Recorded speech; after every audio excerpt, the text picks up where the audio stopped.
Hey, welcome back to Twin Cities Live at 4. Do you feel like you're always saying no to your friends, your coworkers, your kids? Oh, kids all the time. No, I was no dad for a while.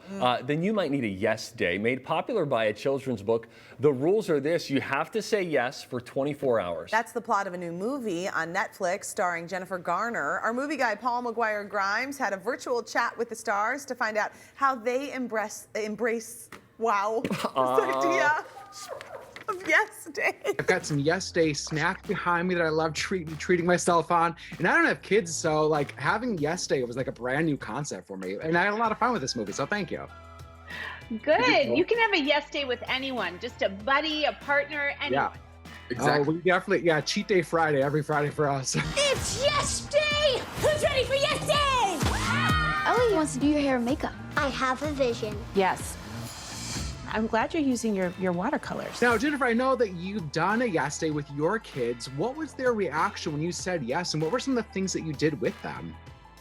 You know, we started when they were so little that they really wanted to do, it's much more simple than it is in the movie. They really wanted things like, you know, going to the grocery store and choosing their own cereal, or stopping at the gas station and buying lottery tickets. If you could give yourself your own yes day to do whatever you want, what would that look like? What would you do?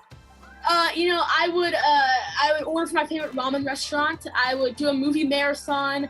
You know, if it wasn't COVID, I love Lego, so I'd go to Legoland, do a Green Day concert because they're my favorite band, and, you know, just spend, like, just quality time with my family. One of my big asks is to, of course, go to Disneyland if there wasn't COVID. The other big ask is to just, like, play in our backyard all day and do nothing. Of course, in the movie, eat all ice cream, breakfast, lunch, and dinner. If there are parents out there that might be hesitant about actually like saying yes and doing a yes day, how would you convince them to like go forward with it? I mean, I would convince them just by telling them and letting them know that yes day is not about how crazy or extravagant or definitely how expensive or strange the activities would be. It's all about time. It's all about time and focus. Time and focus. This Those looks are so cute. true things. Paul McGuire Grimes joins us now. You saw the movie. What did you make of it? I had a lot of fun with this movie. I don't have kids yet, so I didn't really know what a yes day was, but I learned a lot from this. And Steve, this is right up your alley. It's 90 minutes, and there really is a need for short, energetic family comedies. And I love the messages about really focusing on family togetherness, going outside our comfort zones a little bit, you know, going outside our standard routines, and, you know, but there are boundaries to what these yes days are. I think it's really cute. I like the idea of doing it. How many ticket stubs are you giving this? So 3 out of 5 ticket stubs for yes day. Jennifer Garner's great, of course, and Edgar Ramirez. Haven't seen him in a comedy like ever, so it was really fun to see his comedic chops here. I kind of want to watch that I this think weekend that with seems the like kids. that'd be a lot of I fun. think that would be fun. All right. Polly also got the chance to talk to Tom Holland. You probably know him as Spider-Man in the Marvel movies, but his new movie, Cherry, goes in a much different direction. Look at this.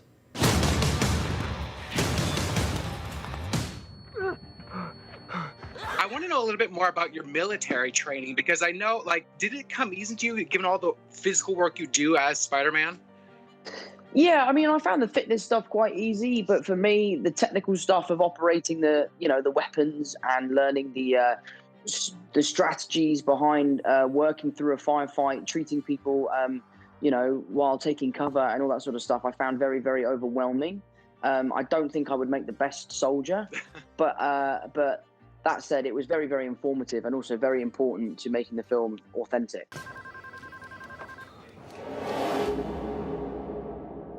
I'm 23 years old, and sometimes I wonder if life was wasted on me. We see that Cherry makes some really, some bad life choices that definitely have a ripple effect time after time, but kind of going in the opposite direction. What are some of the life choices you've made that have had a positive impact on your life that you'll always hold dear to your own heart? Playing the guitar is something I'm really enjoying at the moment. It's a nice distraction from everything else that's going on. Making films like this, testing myself, pushing myself is always a good life choice. Putting yourself in uncomfortable situations and making them comfortable is a good thing to be able to say you can do. So there's loads of different things. Oh, I love that. Paul, I am shell-shocked to find out that Tom Holland, Spider-Man, is British. Oh, I he didn't is- know that. Yeah, he's a lot of fun to talk to, and in real life. And he gives a great performance in Cherry, but it's a mess of a movie. It tries to tell too big of a story. He plays this army vet that suffers from really horrible PTSD and turns to drug addiction and robbing banks when that happens. And I think that too much of the movie is all about him being an addict and robbing banks. And we've seen those movies many times before where the epilogue is actually a really interesting story, but that's a montage. I would rather have heard that story than so much time spent with him being an addict, because I felt like everyone was just trying too hard to show that they have edge, that he's not Spider-Man, and that he's actually working with his Avengers directors on this too. So it was like, let's do something different, something personal, and it's too much. Okay, so it's 2 hours and 20 minutes. Where can people see it if they want to watch it?